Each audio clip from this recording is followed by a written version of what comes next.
ஒரு கல்லூரியில் ஜெயமோகன் பேசிட்டு இருக்காரு. இது ரொம்ப காலத்துக்கு முன்னாடி நடந்தது. நான் நிறைய மேடைகளில் சொன்ன ஒரு உதாரணம். அவர் பேசிட்டு இருக்கும்போது திடீர்னு ஒரு பையன் எந்திரிச்சு நின்று, சார் சும்மா இலக்கியம்னு பேசுறீங்க, இலக்கியம் வாழ்க்கைக்கு சோறு போடுமா அப்படின்னு அவன் கேள்வி கேட்ட உடனே அந்த ஹாலில் இருக்கக்கூடிய எல்லா ஆடியன்ஸ் அப்படி கை தட்டி விசில் பறக்குது. அவன் அப்படி திரும்பி அந்த ஆடியன்ஸை பார்த்து எப்படி ஒரு மடக்குன்னு பார்த்தீங்களா அப்படிங்கிற ஒரு தோரணையோட நிற்கிறான். ஜெயமோகன் அதுக்கு ஒரு நிமிஷம் கூட, ஒரு செகண்ட் கூட தாமதம் பண்ணாமல் ஒரு ரிப்ளை கொடுத்தாரு. இலக்கியம் வாழ்க்கைக்கு சோறு போடாது, ஆனால் சோற்றால் மட்டுமே நிரப்பிவிட முடியாத இடம் என ஒன்று உனக்குள் இருக்குமாயின் அந்த இடத்தை இலக்கியம் நிரப்பும்.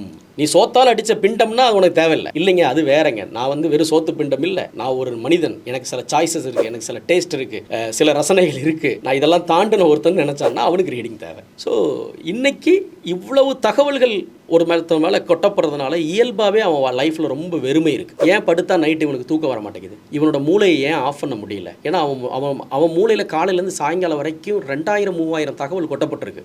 அவ்வளோ ஸ்பீடான கம்ப்யூட்டர் இன்னும் கண்டுபிடிக்கப்படலை. ஸோ இதெல்லாம் டீக்ளட்டர் பண்ணுறதுக்கு லிட்ரேச்சரும் பொயட்ரியும் கனவும் ட்ரீமும் உதவும்.